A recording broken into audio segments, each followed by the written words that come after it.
안녕하세요. 플로깅 큐티 채널입니다. 오늘 5월 8일 토요일이고요. 오늘은 출애굽기 14장 15절에서 30절 말씀으로 함께 은혜를 나누겠습니다. 하나님께서 이렇게 이야기합니다. 15절에 보니까 여호와께서 모세에게 이르시되 너는 어찌하여 내게 부르짖느냐 이렇게 이야기하고 있어요. 여러분, 모세는 이스라엘 백성들한테 큰 소리를 쳤어요.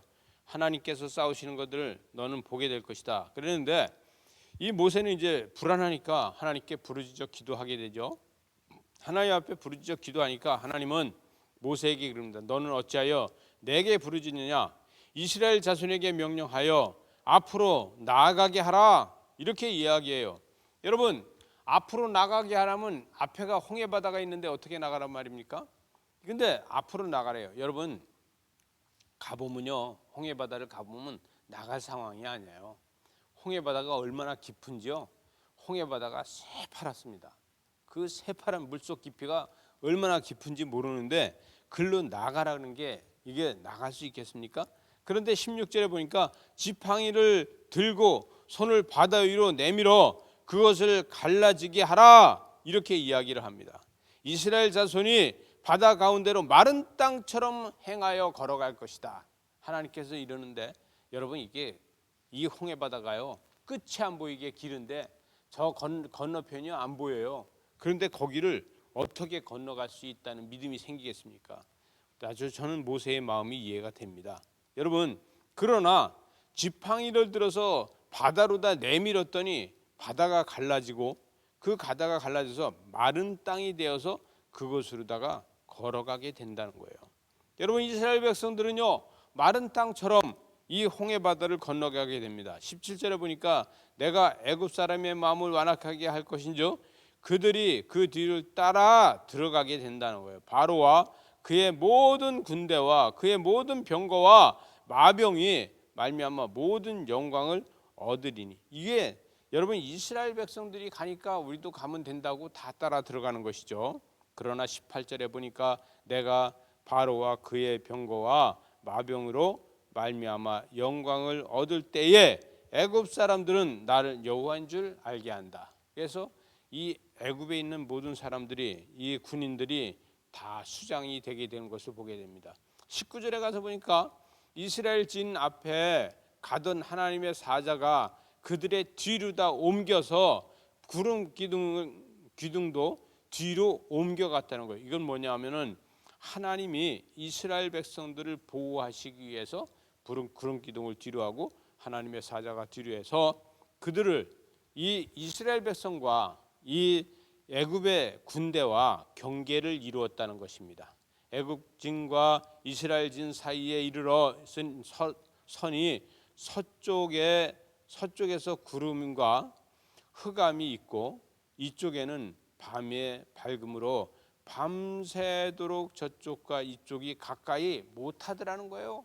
이것은 다시 얘기하면 아무리 이스라엘 백성들을 애굽 군대가 쫓아가도 만날 수 없게 하셨다는 것이죠.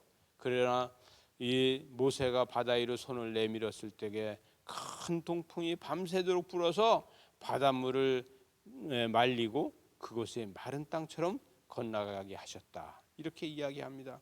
그런데 이 물이 벽이 되어서 물벽이 좌우에 서 있었다는 거예요. 여러분, 바람이 불어서 땅을 말려놓고 물이 벽이 되어서 좌우에 서 있으면요, 우린 아쿠아길을 가고 있습니다. 수족관 아쿠아길을 가고 있어요. 물이 벽이 되어 있으니까 물 안에는 물고기가 왔다 갔다 하는 게 보이지 않겠습니까? 이스라엘 백성들이 지금 아쿠아벽을 걸어가고 있는 이 기분이 얼마나 좋았을까요? 여러분, 상어가 쳐다보면서 안녕하고, 여러분 고래가 쳐다보면서 안녕하고 이스라엘 백성들을 이렇게 보고 있지 않겠습니까? 왜냐하면 하나님께서 만드는 작품은요, 이 대자연이 얼마나 아름답습니까? 물속도 분명히 그렇게 아름다울 것입니다. 그런데 물고기에 사는 그 물고기들이 하나님의 백성들이 가는 걸 보고 그들을 축복해 주러 나오지 않았겠습니까? 나와서 이스라엘 백성들을 축복합니다라고 하지 않았겠습니까? 그러니까 물고기가 안녕하겠죠. 여러분, 이 거룩한 길을 가고 있는 이스라엘 백성들은 얼마나 감격일까요? 조금 전에도 내가 여기가 애굽 땅에는 묻을 곳이 없어서 묘지를 쓸 데가 없어서 이 광야에 와서 우리를 죽게 하느냐 이렇게 했는데 지금은 이 길을 가면서 그들은 얼마나 기쁠까, 얼마나 감격스러울까 이런 생각을 하게 됩니다. 23절에 보니까 애굽 사람들과 바로의 말들, 병거들 또 이 마병들이 다 추격하여 바다 가운데로 들어오는지라. 그런데 새벽에 여호와께서 불과 구름 기둥 가운데서 애국 군대를 보시고 애국 군대를 어지럽게 하셨다는 거예요. 그래서 어지럽게 해서 그들이 물속에서 지금 바닷길 가운데서 어지러워서 비척거리고 왔다 갔다 하고 더 이상 가지를 못한다는 거예요. 그들이 병거 바퀴가 벗겨졌다는 거예요. 여러분, 수레가 고장나서 가지 못하는 이런 일이 생겨졌다는 것이죠. 이때에 싸울 것도 없이 여호와께서 모세에게 이르시되 내 손을 내밀어 바다 위로 내밀어서 물을 애굽 사람과 그들의 병거와 마병들에게 흐르게 하라. 그랬더니 다시 물벽이 세워졌던 것이 다시 흘러서 그들을 다 물속에 들어가게 했다는 거예요. 모세 곧 손을 바다 위로 내밀며 새벽이 되어 바다의 힘이 회복된지라. 애굽 사람들이 물을 거슬러 도망하여도 여호와께서 애굽 사람들을 바다 가운데서 있게 하셔서 모두가 다 심판을 받게 되었다. 이렇게 이야기하게 됩니다.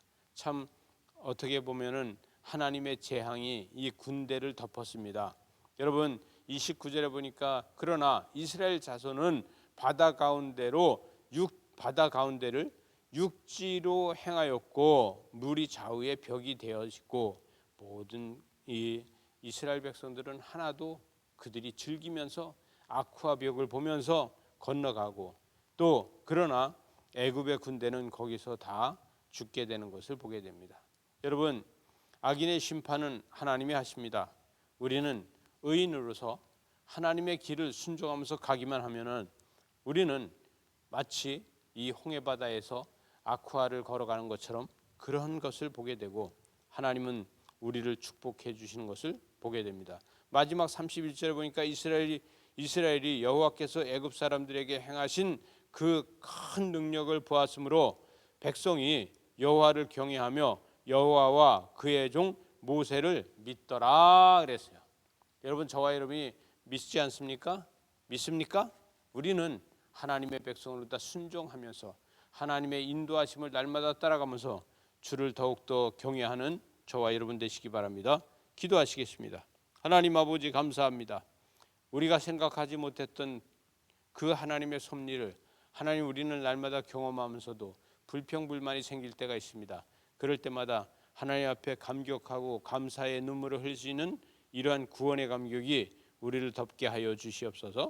예수님 이름으로 기도드리옵나이다. 아멘.